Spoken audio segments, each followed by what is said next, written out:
Well, thank you everyone for joining. Welcome to the 2020 Visions Lecture Series. I'm Catherine Ruiz, Chair of the AIA Houston COPE Committee, and I'm very excited to be moderating our panel for this evening. This lecture series is tied to a brand new exhibit in the recently completed Architecture Center Houston.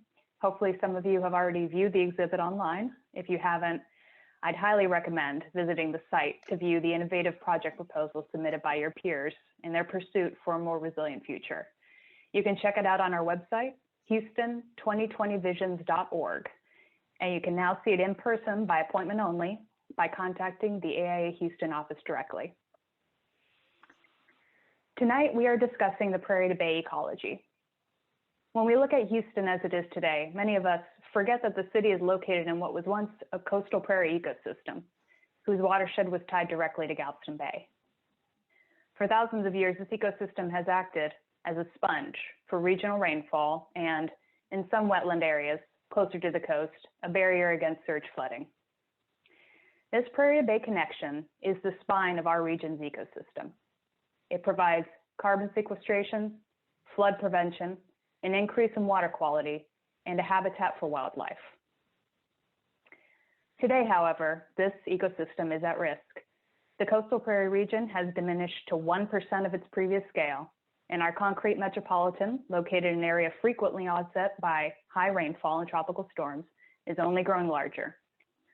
Needless to say, our city's relationship with stormwater and surge flooding has become very complicated and very costly. NOAA now estimates that Hurricane Harvey caused at least $125 billion in economic damage. Fortunately, these most recent years have seen an increase in awareness of how our city can improve its relationship with the surrounding ecosystem. We have highly knowledgeable people that are dedicated to the restoration of this relationship, including the panelists that have joined us today. They have conducted extensive research towards finding new and innovative solutions, and we are very excited to be sharing several of these innovative solutions with you.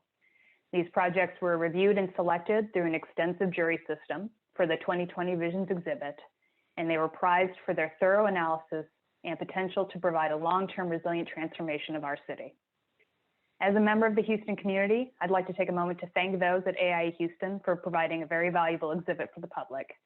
And thank you to Rogers Partners, Walter P. Moore, and the Katy Prairie Conservancy for the production of their valuable resilient strategies.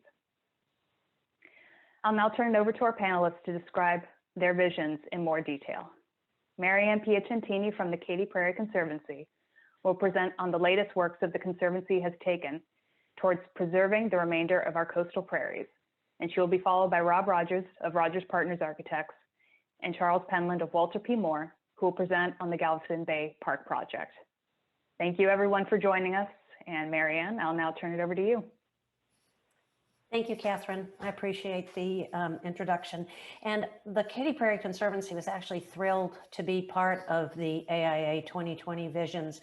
And we actually put in two boards, one about our conservation plan and also about flood mitigation. But I am going to warn you that I'm not going to actually go through all of those boards, because I do hope that everybody will visit the website and visit the AIA offices, because it's a fabulous exhibition and the animation is just extraordinary. So go visit it and you'll see it in detail. But I would like to talk to you a little bit about the importance of coastal prairie and how it impacts the lives of everyone who lives in Southeast Texas. Before I do that, I'd like to go to the next slide. I'd like to provide you with a little bit of background.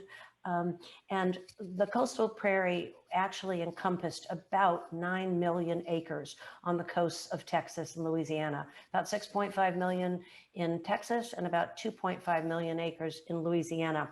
Catherine noted that about 1% of it is left actually in pristine condition. About 15 to 20% is restorable. And that is something that the Conservancy is doing, is trying to protect what's left of the pristine prairies, and then also restore what may be degraded but restorable. Next one, please.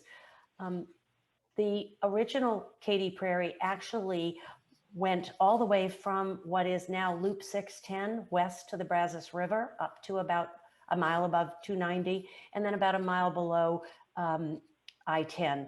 Obviously, when we got started in 1992, much of that land was already developed. But I think those of you who know about Addicks and Barker Reservoir and the fact that they didn't buy the additional 13,000 acres that they were going to buy to protect downstream Houston was because it was all farmland and ranch land, and nobody ever expected it to be developed. The line you see here to the right of the slide is the Grand Parkway, which has certainly excited additional development. The properties that you're seeing on the screen in green are those that are owned by the Katy Prairie Conservancy, which is about 14,000 acres in western Harris County and eastern Waller County. The brown ones are conservation easement lands, and that generally means that someone else owns them, but we own the development rights so that they will be forever protected. And you will see that there are holes in it, and those are holes that we are definitely trying to fill in, to work with our landowners and our neighbors and the community to make sure that we can protect this forever. Next, please. This is going to be looking at Cypress Creek, and the headwaters are the source of small tributaries that come together to form rivers, creeks, and bayous. This example is the coming together of Mound Creek and Snake Creek at Cypress Creek, which is also a headwater of Galveston Bay. And so I think I'm going to try to tell you a little bit about why what we're doing on our coastal prairie lands actually impacts the health of the bay, both indirectly and directly. Next slide, please. Before we talk about the benefits, I wanted to say that we're actually not just working in Harris and Waller counties. We're actually working in 9 counties, which is about a 6.4 million acres, and it's got over 6 million residents. The thought is that if we can protect 30 to 50,000 acres on the Katy Prairie proper of contiguous protected lands, that we could also find nuclei or nodes that would be protected between 5 and 10,000 acres in these other counties. We also already have protected over 5,000 acres in Matagorda, and we've protected properties along the Lavaca River, which is one of the watersheds that we also, one of the rivers we deal with.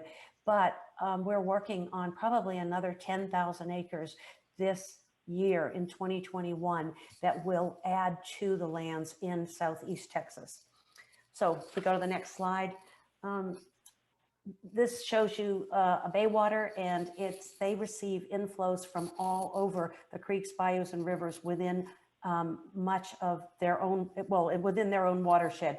Much of the land on the Katy Prairie Conservancy's preserve system actually flow into Galveston Bay through the various rivers, bayous, streams, whatever you want to call them. And as we all know, Galveston Bay is Texas's largest estuary.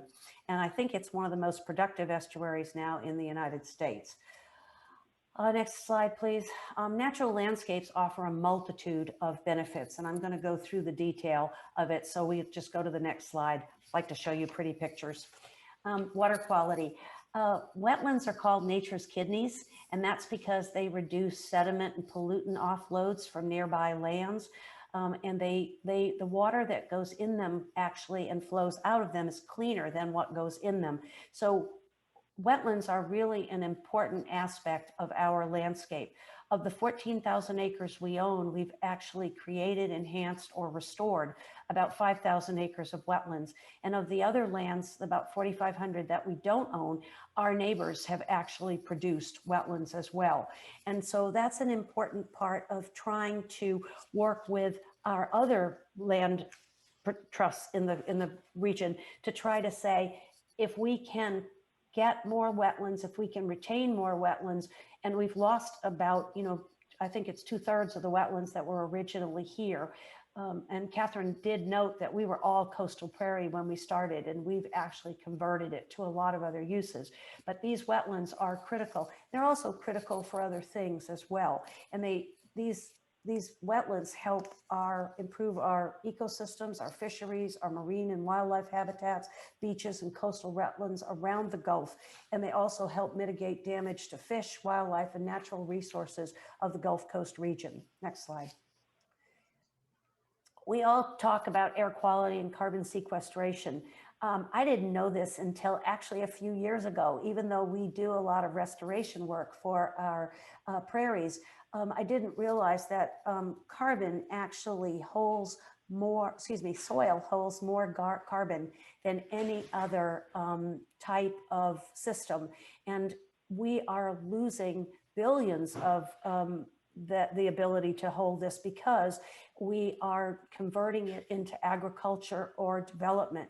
But if we can actually restore some of this land again and put it back in so that we will be able to keep that, we can help in a small way to slow climate change. I know a lot of people talk about how trees hold carbon, but actually soil and prairie vegetation holds carbon even better, but there isn't the science behind it yet. So there are groups out there that are now looking at how can we make sure that we actually are using our soil. And you can do things like use regenerative grazing, and you can do native prairie restoration that will increase biodiversity and resilience to floods and droughts. Then we have wildlife habitat. The next slide, please.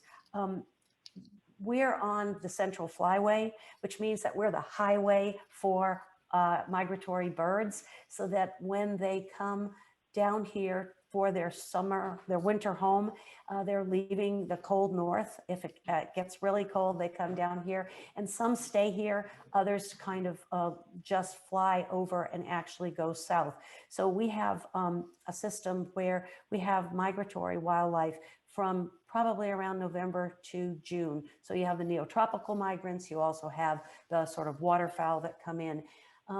We did have a lot of, I'm going to talk a little bit about other projects that we had that brought them here, but there still are lots of ducks, some geese. We also have a lot of mammals, reptiles, amphibians. We have a lot of species of concern, and we're doing a lot of research with various universities to actually identify how we can make sure that those species of concern don't become endangered, and that we actually can bring them back so that these what were once common species remain common.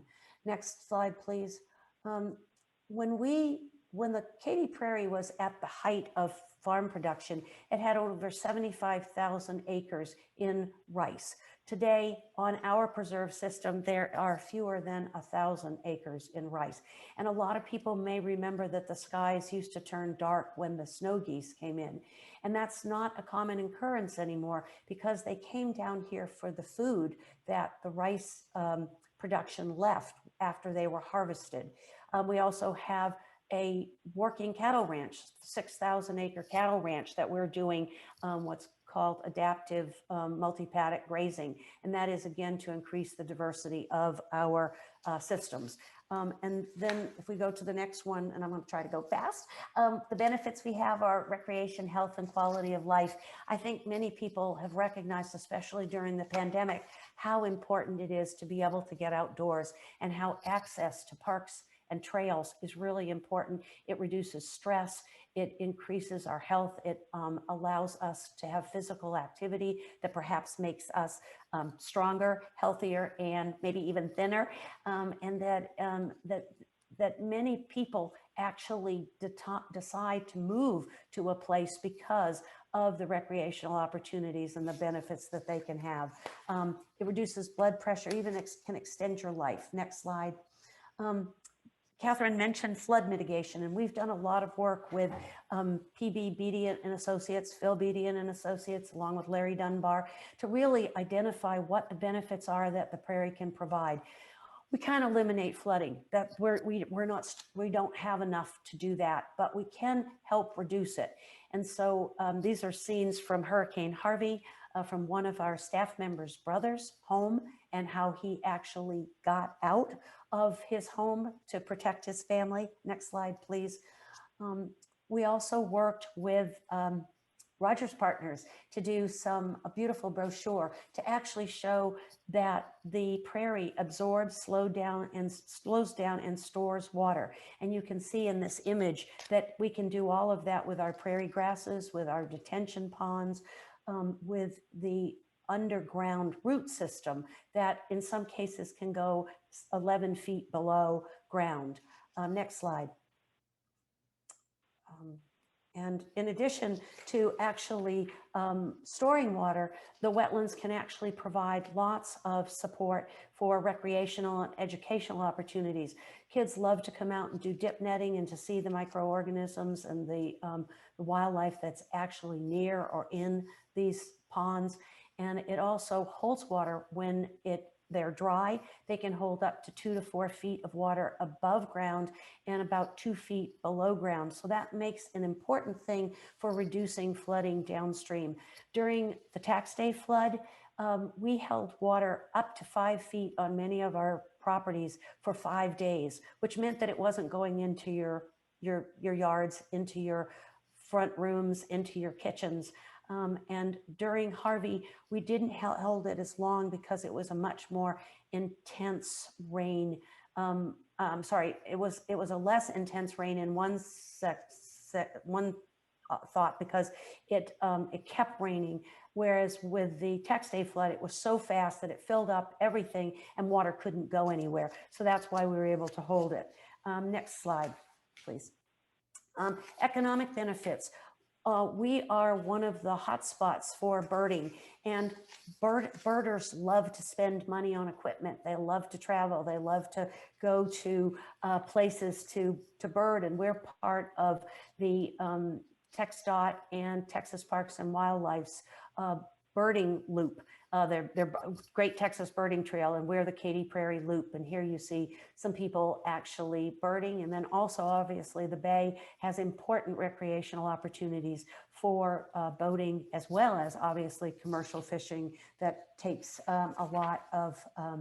provides a lot of money into it. And then the last, I think, slide is just that we believe that the work that we're doing is going to actually make a difference. And we're working with a number of other land trusts on a headwaters to bay waters project that's trying to trying to protect riparian corridor along the creeks that actually go into Galveston Bay to improve water quality and to provide a wildlife corridor for them. Thank you very much. Next slide, last one. Well, thank you, Marianne. That was a great presentation. And now we will go ahead and turn it over to Rob Rogers and Charles Penland for the Galveston Bay Park. Hey, thank you, Catherine. So I want to just give a brief presentation on the Galveston Bay Park Plan, which is essentially a piece of 21st century infrastructure that deals with flood mitigation, but also deals with so much more. Next. This project we're working on is led by the Speed Center at Rice University and working with Charlie and his group at Walter P. Moore, but also has had a lot of influential research and assistance done by academic institutions throughout the state. Next. And critically, we're working in combination with the Army Corps of Engineers. It's not the same project. We're sort of a grassroots effort that's come up trying to understand and present a really critical, viable local option for some of the work that the Corps is doing. And we've been working with them in a way that's been ruled compatible and collaborative. Next, please. So if you're familiar with the coastal spine, which is elements essentially 4 and 5 along Galveston Island and Bolivar, and gates at the Bolivar crossing, and backside island barriers for Galveston, what we're doing is really presenting an option for the in-bay solution, which is essentially providing a level of protection that's higher and greater than what is being provided by the coastal projects. And we can talk about that more in some Q&A, because our work is based on the research of the hydraulic modeling at the Speed Center, looking at the real risks of a Cat 5 storm coming up through the Bay and into the Houston region. Next, please. Essentially, we're talking about a new archipelago of islands that creates a surge control barrier for the western side of the bay, the ship channel, and everything upstream. And these would be made from dredged material on the sites of the previously dredged ship channel debris. So it's going to create a fundamental element within the bay. And a critical aspect of it is next, about a third of it is already in place. Did we miss a slide? There it is. Because the Army Corps and the port have been dredging for the last 100 years and have already created a series of these islands. So we're talking about a proven exercisable technology, and we're trying to leverage the work that's already been done as we move forward.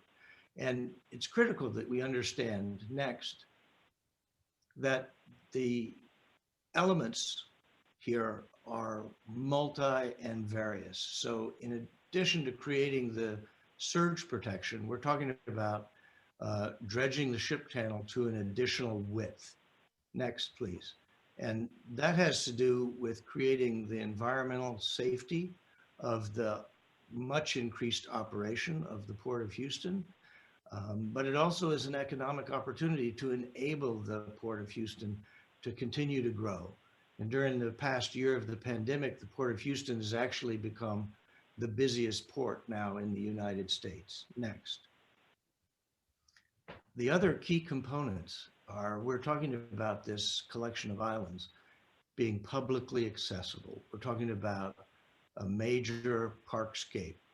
And this performs multiple ways. The red lines you see here are indication of private ownership of the waterfront, and you see it's almost continuous. There's barely 500 acres currently of public access to Galveston Bay. This would create 10,000 acres of publicly accessible waterfront. Next, please.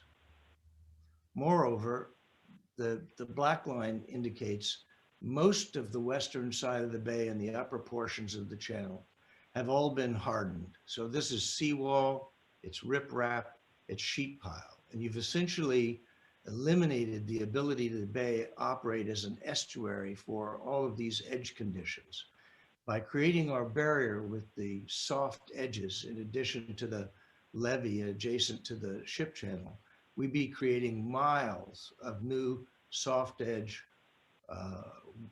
marshlands, wetlands, incredible areas that improve water quality and make amazing habitat opportunities. Next. And we're programming it as you would a major state or national park, with camping, fishing, marine opportunities, bike riding, everything that you would want to be there. And the critical thing is that, yes, this is here for hurricane surge protection. So every 10 years, every 12 years, you actually save the entire region. But in the meantime, you've got something that's operating every day for everybody. And it's critical, next, that we've been doing the research and investigating what the impacts would be on this side of the bay with the coastal spine in place. And we're talking about thousands and thousands of residences, industrial sites, and commercial sites that are still at risk during a major Cat 4, Cat 5 storm. Next, please. So the idea is to create a place. We don't make an investment in a single kind of barrier, but we actually invest in something that serves the bay and the region in multiple ways and creates a place and a sort of infrastructure that is for everybody all the time. Next, please. And that means bird and habitat. These are actually the dredge islands that already exist. This is an image from out there. Next, please. But we'd be providing a whole new level of access opportunity for boating. Next. Horseback riding. Next. Overnight camping. Next. Boating opportunities and places to land throughout the bay where it's not on private property, so you can actually beach and fish and picnic. Next. And simply have accessible shoreline in the bay, restoring the idea that the bay really belongs to the entire region. Next. And expanding things like Redfish Island, which have become great boating destinations. So it's a place that you begin to use throughout the year in a variety of ways. And next, even find a piece of infrastructure that's worth celebrating. In Holland, when they operate the major navigation gates, they do it once a year and it turns into a giant celebration when everybody comes out to watch the gates operate. And this is the kind of place that we believe we can create here in Galveston Bay. Now we're going to show you a short video it's narrated initially and introduced by civic and business leader Marvin Odom, that really talks about the importance of the Galveston Bay Park Plan in the context of the overall Coastal Spine project. Thank you. Houston led the world in technologies that defined the 20th century. Energy, medicine, and space exploration, just to name a few. We need to lead now in technologies that will define the 21st century. Resilience is at the top of that list. Our region is uniquely vulnerable to the growing threats of hurricanes, floods, and rising sea levels caused by changes in the world's climate. Our homes, our businesses, and neighborhoods face compounding natural risk. Chief among them is the near certainty of a future Category 5 storm that could devastate this region for generations. By marshaling Houston's tradition of innovation, creativity, long-term vision, and big, bold thinking, we can not only defeat that threat, but retain our technological and economic leadership around the world. The following video talks about two projects that illustrate what I mean. The Coastal Spine project of the Army Corps of Engineers and the Galveston Bay Park Plan designed by the Speed Center. Both are vital to securing our economic and ecological future and to keeping our cities safe by making them resilient. Please take the time to watch this video and consider how you, your business, and your community can support our region's resilience as well as our leadership.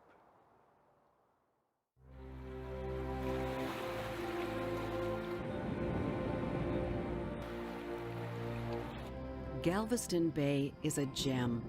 It is home to wonderful ecological wealth, wetlands and oysters, shrimp and fish, and all types of birds. Its shoreline is home to several 100,000 people and one of the world's largest petrochemical complexes. And it is all at risk with the significant storms that are in our future as our climate warms. No kidding, we could lose it all. Bold entrepreneurs from Houston saw that Galveston had been dealt a horrific blow from the 1900 hurricane, a Category 4 storm with a devastating storm surge. They set about building the Houston Ship Channel, a safer inland port, and a marvel that opened at the same time as the Panama Canal. This was the pivotal thinking that made the Houston region a huge success in the 20th century. But a different type of bold thinking is necessary to face the problems of the 21st century. And now is when we need to make these decisions and commitments. The risk of concern is storm surge. The wall of water that comes in with certain hurricanes, a storm similar to Ike, except the storms of the future will likely be much larger. Storms like Dorian that destroyed the Bahamas, and Maria that did the same to Puerto Rico. We need to open our eyes and address this risk or lose in the 21st century. As a result of Hurricane Ike, our region began thinking about storm surge, and the U.S. Army Corps of Engineers has proposed the 14 to 17 foot tall coastal barrier as a response. Now, this is a good plan, but it does not fully protect the west shoreline and our industries from Category 4 and 5 storms, the storms that may harm our citizens and devastate our economic base. The Corps understood that the barrier along the coast was not enough, that a major risk still existed within the bay, and they proposed floodgates on Clear Lake and Dickinson Bayou, and non-structural improvements for communities east of State Highway 146 along the northwestern shoreline to provide additional in-bay protection. But as you will see, we need more than these two gates to protect our people and our future. To better understand this risk, the Severe Storm Center at Rice University asked Dr. Clint Dawson at the University of Texas at Austin to model a Category 5 storm hitting our region with the Corps of Engineers protection in place. The results are scary. Industries along the ship channel are seriously flooded. Tanks will rupture. Hazardous chemicals will be spilled in large quantities, enough to threaten the future of the ecology of the bay. And along the coast, community after community east of State Highway 146 will be destroyed. To demonstrate the areas that are at risk, volunteers are holding flags at locations we expect to exhibit flooding. Here, we are along the ship channel. Here, we are in the Bayport Industrial Complex. Here, we are in LaPorte. Here, we are in Shore Acres. Here, we are in Seabrook. Here, we are in San Leon. By our estimates, even with the coastal barrier in place, this Category 5 storm will destroy 1,200 homes, portions of 150 separate industrial properties along the Houston Ship Channel, and over 200 commercial parcels, including portions of the Bayport Container Port and the Morgan's Point Container Port. We estimate the damage could reach $100 billion, and the bay's ecology and productivity will be severely damaged for decades. Let us introduce you to the Galveston Bay Park Plan, a world-class in-bay solution to help protect our lives, our homes, our jobs, and our environment. This plan is not a substitute for the Corps' coastal barrier, but would complement and be consistent with it, exhibiting the best thinking of the Dutch, who believe in multiple lines of defense. The Galveston Bay Park Plan is also a multi-purpose project created by the Speed Center at Rice University with design concepts by Rogers Partners. The basic idea is to widen the Houston Ship Channel to 900 feet, a project needed for safety and future commerce, and use that dredged material to build a 25-foot levee along the Houston Ship Channel with one end point in Chambers County and the other at the Texas City Hurricane Levee. We are proposing to raise the Texas City Levee to 25 feet as well. A navigation gate will be built at the narrow part of the bay, and numerous additional small craft and circulation gates will be constructed. Additionally, the park plan will be a major recreational facility for Galveston Bay, which is not very accessible to those who don't live on the bay or have boats. We are proposing to create this project as a major public park, hopefully a state park, that will have activities for hikers, bikers, birdwatchers, kayakers, fishermen, and campers. There will be event centers and sailing destinations. There will also be environmental enhancement features to this project. Oyster reefs will be built. Wetlands will be constructed on the back side, creating a soft edge all along the eastern side of this project. Rookeries will be constructed.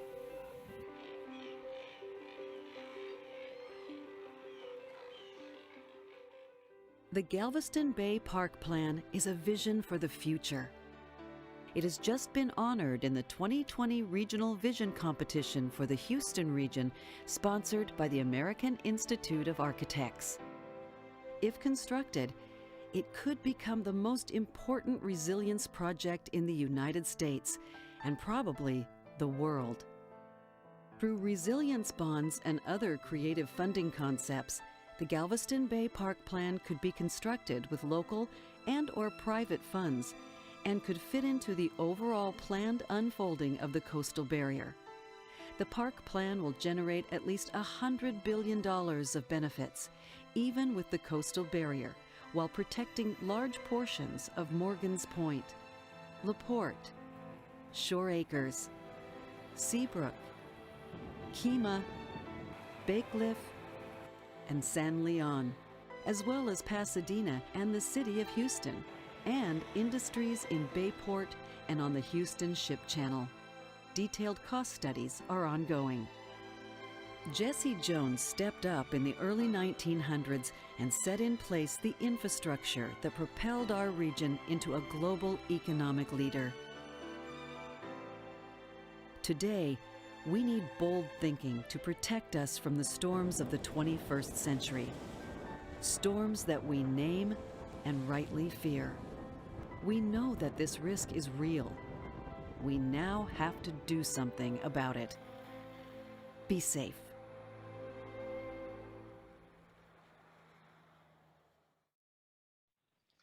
Thank you. And Catherine, I believe you have some questions for Charlie, because when you do something of this scale, there's always questions. I do. Well, thank you, all of you, for the presentations you just gave. And for the audience members, we're going to begin our discussion period now. And if any of you have questions at this time, please put them in the Q&A and we will get to those after these. Rob and Charlie, this is obviously a very large scale project for the Gulf Coast region. What does the timeline look like for the construction of the park? How quickly is it going to be pushed through? And in addition, how is the park seeking funding for all of this? So Catherine, we're getting ready to enter into our next study phase, which is going to address a lot of those things and trying to find out the funding mechanisms to get this done. As you saw in the video, there's a lot of different ways that we're trying to get this funded and work this out.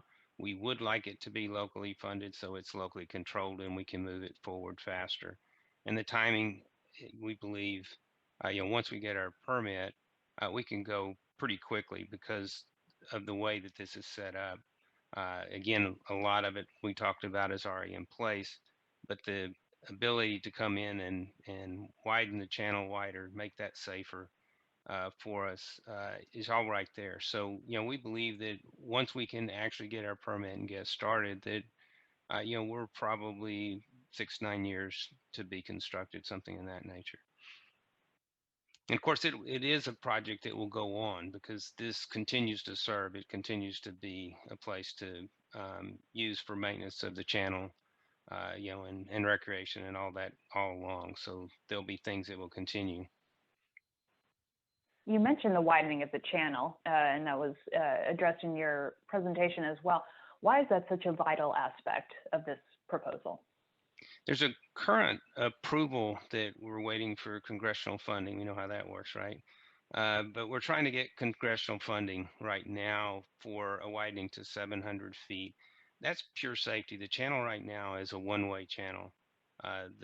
Talking to the Houston pilots, they talk about playing chicken. So when the pilots, which are special people that have to be brought in to bring these ships in and out because the normal captains can't do it, they actually head toward each other and use the wake of each of the ships to push them away as they cross within the channel. So the 700 feet is absolutely essential for safety, but the 900 feet was also in their EIS and would make it even safer and more compatible for some of the larger vessels that are coming in. As it was mentioned a little bit earlier, Houston right now is the top port in the U.S. If we want to keep it that way, we've got to continue to make sure that we provide the infrastructure and the safe infrastructure for that to occur. And incorporating the widening of the ship channel, all of that will likely have a major impact on the surrounding environment of the Galveston Bay. Has there been a review of the project's environmental impact on the region? And what is the project team doing to avoid or mitigate any negative impacts that may occur from the project? We've started a little of that work. We've got more to do. We are using a lot of the information that was provided from the EIS that addressed the widening of the ship channel that's under, that's been approved so far to help us. But, the thing is that we're actually putting these islands, this barrier on the old spoils of where they built the ship channel originally. So, we have a little bit of impact there, but not as much as we might if it was just a virgin part of the bay. We also know that we're going to impact some oyster reefs. We have in our plan to replace those at multiple times the acres of oyster reefs, because oysters are a huge important element of the water quality in the bay. So making sure that we maintain those oyster reefs and get those back in there is extremely important. And then as Rob was talking about, the whole eastern side of the barrier is set up to help with water quality. So there's some of these wetland features, water features in there that will help clean up the water. Actually provide a barrier for spills that happen in the ship channel so that they don't get into the larger part of the bay, so that we can contain them and clean them up much faster. And you touched a little bit during the presentation as well on the Corps of Engineers, the coastal spine that they are proposing. How do the coastal spine plan and the Galveston Bay Park plan, how do they work with or possibly against each other? Is it possible that one can replace the other? Can they both be established together? They're both very important. The coastal spine, is a very important piece of it. And as we talked about, it's the one that's going to protect the island and a big part of the bay. The Corps is limited by what they can do. It's legislated at how much they can, build their protection to and how they assess benefits, etc. And so that's somewhat limiting to some of the things that they're doing. So their protection, as you saw, was maintaining the 17-foot barrier along the seawall and then building some sand dunes out at 14 feet. That's essential. That's really important, but it's not enough to protect, the vital areas in Galveston and Harris and Chambers counties. And so, we need something a little bit higher in those areas to provide that protection. You saw some of the information that Rob presented on some of the residual damages that happens inside the bay, even with the coastal barrier. The Corps has just recognized that they have a portion of their project that does do that. A couple of gates, one at Dickinson Bayou and one at Clear Lake. This would replace those. So there's actually a benefit to the coastal spine project to move that money, let's say, over toward a locally preferred Galveston Bay Park plan, that would provide much more protection, something, that starts to address the Cat 5 storm instead of something like a large Cat 2 or 3.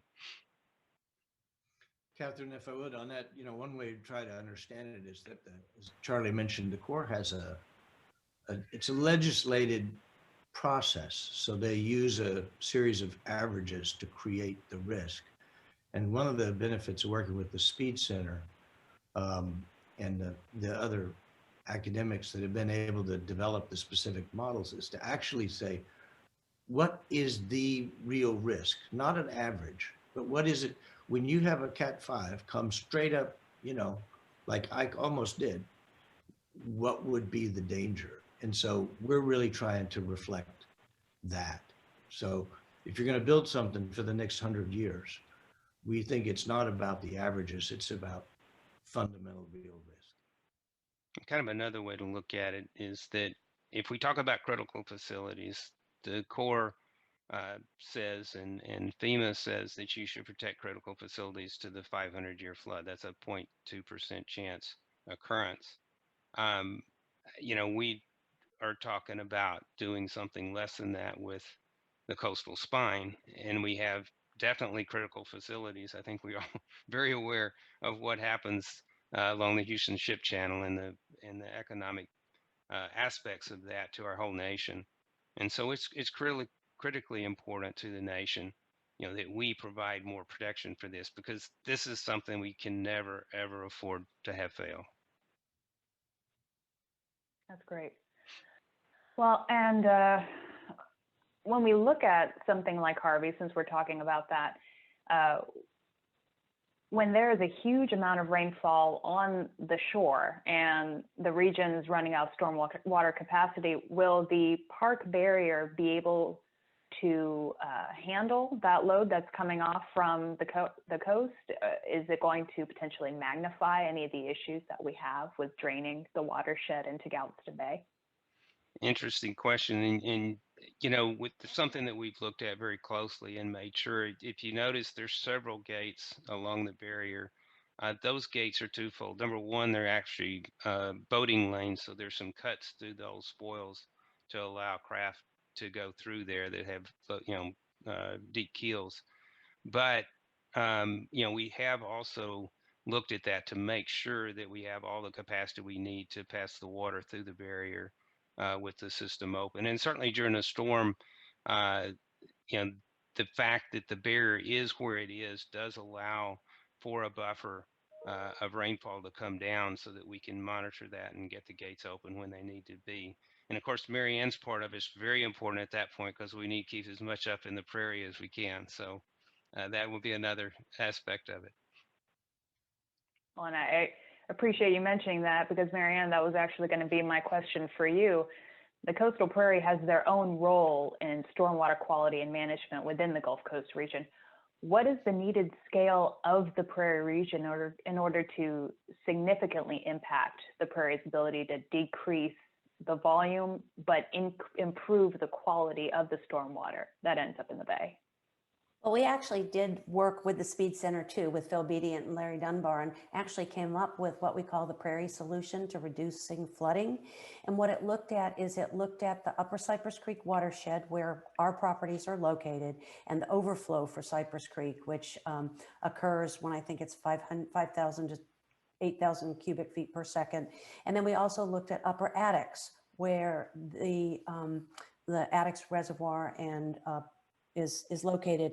And what we came up with was a plan that now is actually morphing into the Buffalo Bayou Community Plan. And it recognizes that a lot of what needs to be done can actually be done with 4 projects. One is working specifically in the Upper Addicks watershed, where for every bucket of water that you hold back in the Upper Addicks, it's 1 less bucket of water that goes into the reservoir.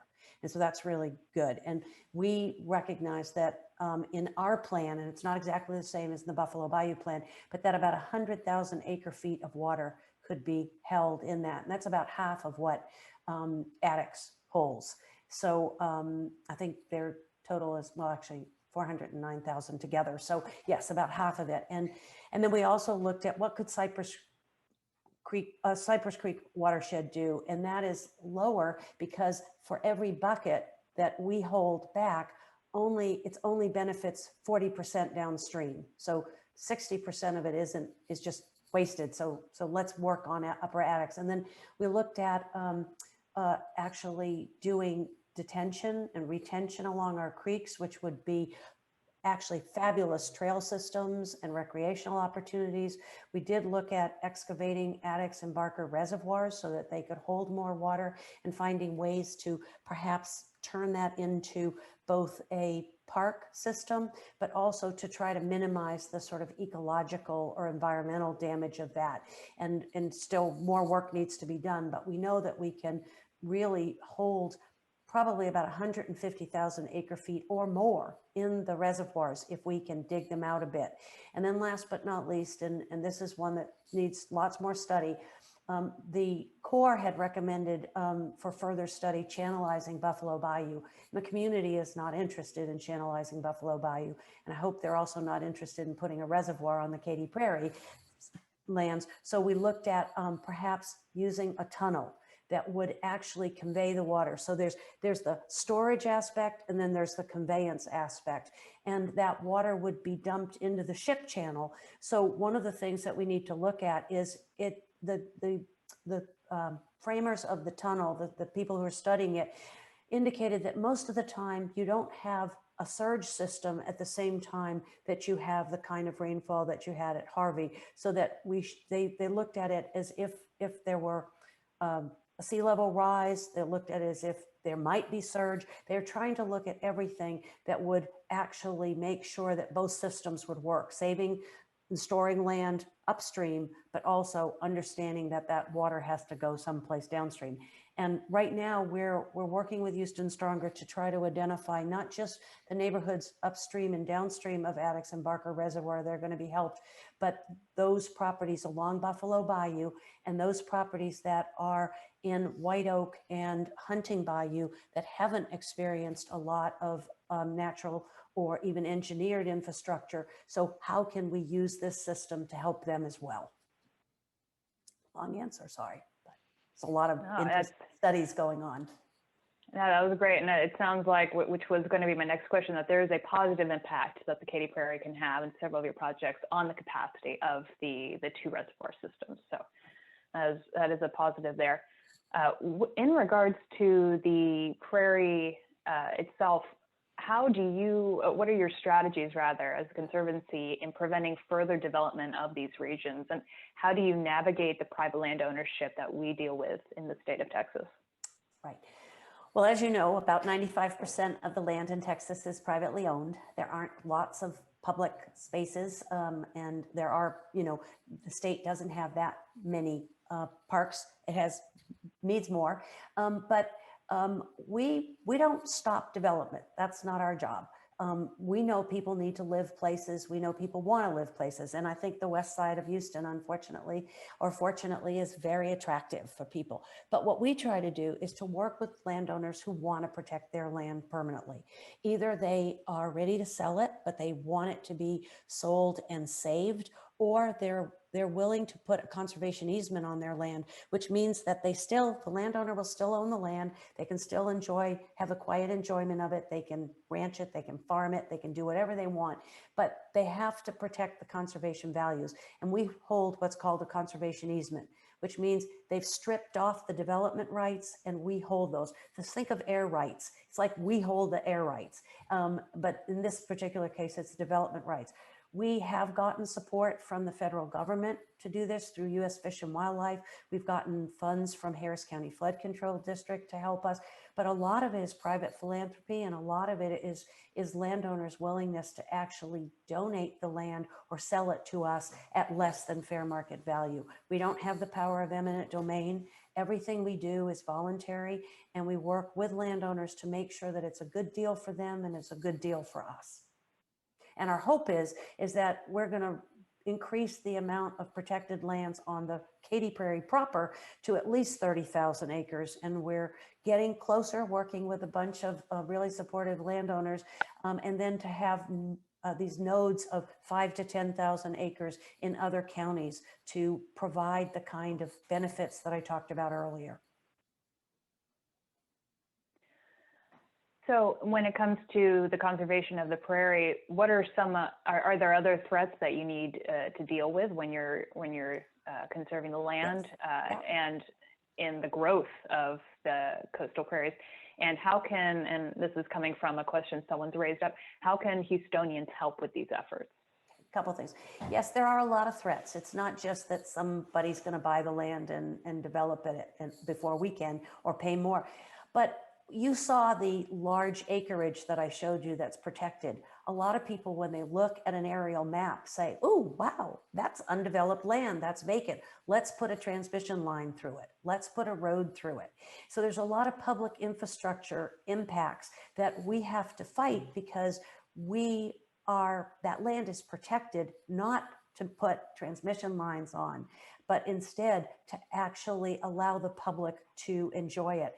And so right now we're still in the mode of saving land, but we have a couple of properties where we allow public access. And eventually we hope that what we'll do is convert into both a park and a preserve system. So the park part will be where there's less sensitive habitat, where public impacts won't damage the migratory waterfowl or the upland species nests. And so that's what, we have lots of things that threat. I told you earlier that one of the things that the Corps is studying is a 22,000 acre reservoir, which would basically consume 3/4 of our property if it goes forward. Now, I understand that they're now looking at some of the things that we are recommending and Houston Stronger is recommending. And so that's very helpful. And how people can help, you know, if you own land and want to protect it, we're a land trust along with a number of other land trusts. We'd like to work with you, whether you want to sell those rights or you want to donate those rights. We can always use more money. We can use volunteers. We can use people who are advocating for us and helping us with Commissioner's Court, with City Council, with other counties, because as everybody knows, flooding knows no jurisdictional boundaries. Water can be coming from Waller County and it get all the way down to Galveston County. So I think that we need people to be aware, to educate themselves on the risks, and to help us do that. And we've got lots of ways to do it on our website. Fantastic. Well, thank you, Marianne. I think we have a few questions online. I realize it's 7 o'clock now. So for those who want to hang on with us, and if the panelists are good, we can maybe take a look at these and see if we have any additional questions we can answer. I have one question that is responding to the benefit for hurricane surge. Will the, and I believe this is Galveston Bay Park directed, will this accelerate drainage from super big rain events onshore? So okay, I think we went ahead and answered that one earlier, that it will be able to be channeled through the channel. How will the public access the Galveston Bay Park? Let's look at that one. So the park itself will have a road to it. Obviously, we're going to need to have access to the gates to maintain them and use them. And of course, we're going to want to bring people out there. So there will be access both from Chambers County and Galveston County onto the different islands. There'll be bridges at all the gates except for the largest gate. And at this point, we're not showing a connection to go over at that point, but we have actually talked about providing a ferry service that might go from one side to the other and add some extra transportation there and actually a little bit of fun along with it. So that may be something, and it comes along as well. But there will be a road all along the channel, and of course you'll be able to boat out to it and you know, use watercraft to get out there as well. So. And then some of those long distance swimmers, you know, that are practicing for those swimmings around the world or whatever, you know, they could swim out and back. So. All right, and you may have touched on this briefly earlier, Charlie. How would construction of Galveston Bay Park affect storm surges in Upper Trinity Bay, Chambers County?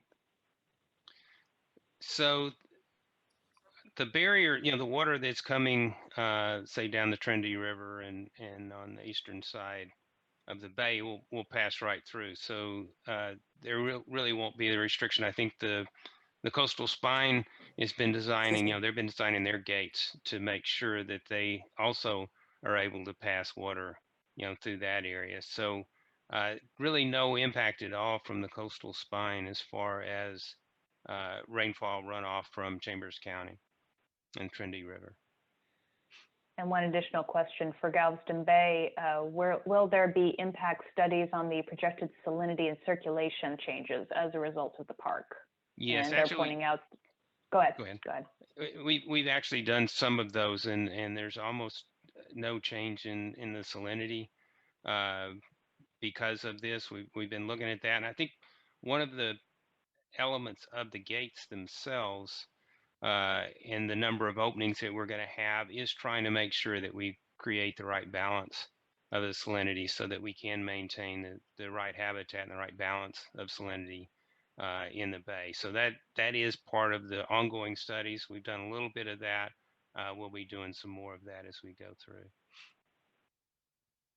Charlie, while we're waiting, may I ask a question? When you expand the ship channel to 900 feet, you'll allow two-way traffic that will make it easier for ships to come in and out? Safer, be much Safer. safer for the ships. Safer, sorry. At this point, it really is dangerous. They have special pilots that actually fly out to the ships, I think about 20 or 30 miles out into the Gulf, and bring the ships into the Houston Ship Channel. So, it's that dangerous in that you have to have specially trained pilots to bring those vessels, into the port. It's also, I don't know if you're familiar with the news, but the Panama Canal just finished an enormous project to widen the Panama Canal. So now those super ships are coming through there. And if you want to have access up into the Houston port, you're going to need that width all the way through the bay too. So it really is forward looking for decades and decades. And it's not just the petrochemical complex, it's also, huge increases in the cargo operations of the Houston port. So it's about remaining viable and leading for decades and decades. Here's another question for the Galveston Bay. If the Bay Park project is realized before the Corps' larger Gulf project, how does the Bay project survive the Cat 5 impact? Is that a possibility? Yes, I mean we think of this as multiple lines of defense, and we've been studying this. We've actually visited with people in different conferences, and actually spent a lot of time in the Netherlands working with the group at TU Delft to look at this. And so it's really multiple lines of defense. So there's a line that protects to the higher level the most important assets, and then there's a line along the coast that protect the wider range of things. So very similar to the AIA building. As a matter of fact, we were talking about that a minute ago. At the new AIA building, we have multiple lines of defense. We've got a barrier that's about 3.5 feet high around the building itself to keep water out, and gates.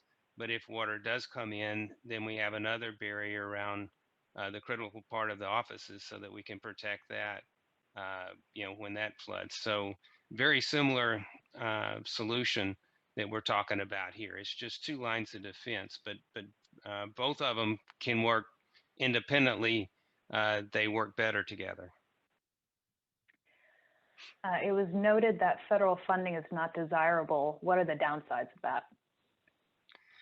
Not saying it's necessarily not desirable, other than the fact that what we want to do is we want to be able to control the timing. So one of the issues with the course project that we're going to have to live with is their process is going to take a long time. So if everything goes really, really well, we're talking 20, 30 years for that facility, to get going. And, we're at risk, starting in June again, hurricane season hits. And so we're at risk all the time for this thing to happen. And so we believe that we can build it a little bit faster if we can find local funds to move this project along. And so we'll be studying exactly how we might create those funds, and there may be some federal portion of it, but we want that federal portion to come in a way that is more advantageous from a scheduling time point, and not through the same process as the Corps is having to go through. Right, and I think we have time for maybe a couple more. If one of the goals here, here's the last one for Galveston Bay, if one of the goals here is to protect petrochemical facilities, is there potential to have these companies assist with the cost of the Galveston Bay Park plan? I think that's, part of this study is to figure out how we can create the funding, let's say, overlay. Is it a special district like we do in a lot of places where the people that are most protected, have an overlay district where some of their tax money is taken to that, say like Metro does or something like that. do we go out and sell bonds that are environmental based bonds that people are willing to put up because of what it's doing, and so we get some money in that manner and pay it back through some of the operations of the facilities. One of the nice things about this is because of the recreational aspects and the everyday aspects, there will be ways to actually pay for some of the ongoing maintenance instead of having that be something that's a burden on the taxpayers going forward. Great, thank you. And Marianne, I think I have a couple last questions for you. Someone asked whether there are other programs that work to protect wetlands around the Bay Area as well, similar to the Katy Prairie Conservancy. Definitely. Galveston Bay Foundation, for example, Artist Boat, Scenic Galveston are all working on that. The Nature Conservancy, Conservation Fund, they're all, I mean, they're not just wetlands. I mean, they're also, coastal prairie, they're also forests when they're appropriate, riparian corridor, but there are a lot of private nonprofit organizations that are working really hard to make sure that we can protect as much as we can. There was a study that I saw recently, and it differs a little bit than a local study, but that between 5 to 9% of the land is protected in this Gulf Coast region, and that we really need to get up to, I think it was 17% in order to maintain the biodiversity. And I'm working on a group that's called the Conservation Moonshot, and it's really to protect our biodiversity and to find ways that we're not going to lose any more species, and that we're going to be able to keep the plant and animal life that we have. And so those groups are all, we almost all collaborate. There's a conservation flood mitigation group that gets most of them together to deal with flooding issues, but we also deal with natural infrastructure and protecting land. So they're out there. And if you look at Texas Land Trust Council has the list of land trusts that are working in the region, you'll see that there are a number of them that are working in Southeast Texas, in addition to the Katy Prairie Conservancy. And speaking about additional public projects, you're obviously an expert in the prairie ecosystem. Are there any strategies from the coastal prairies, the existing coastal prairies, that could be emulated in the design of future public projects? Maybe like the Galveston Bay Park that would assist in the rebuilding? Definitely. We actually got a program called Prairie Builders Parks and Schools, and it was to actually bring the prairie to cities, to urban areas, because we know that people don't really understand what prairies are, and they don't understand that in many cases they're living on top of what was once a prairie.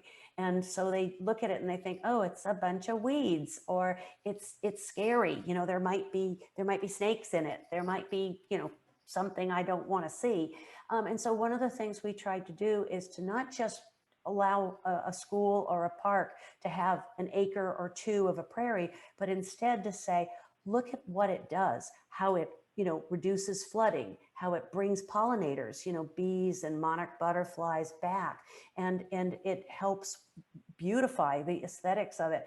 And I think that one of the things we're finding, and we're looking at it, I know Memorial Park did this, they found out that it wasn't all treed, that a lot of it was planted, and they needed to go back to what was the native use of that landscape, what was the native landscape, that was there. And so they're finding that it can hold water and provide all those other benefits.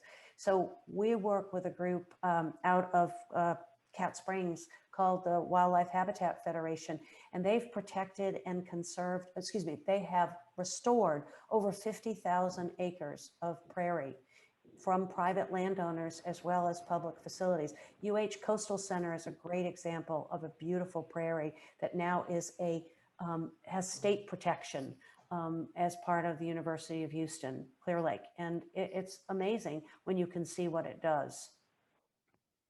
And even some of the flood risk reduction projects that we've had, like the Creekside Retention, those could be done anywhere. They don't have to be done on the Katy Prairie. They are definitely, things that we looked at that could be replicated elsewhere, that could be additive as opposed to taking away something and using nature, which is often more cost efficient just as effective and offers less maintenance costs than other kinds of more engineered solutions. And that's not to suggest that there couldn't and shouldn't be some engineered solutions too.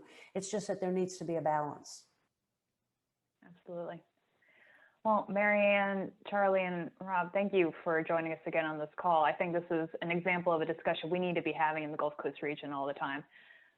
Reiterating what has been said through the creation of this exhibit, rather than continuing to develop in the city like we have in the past, we need to build better and with resilient strategies in mind from here on out.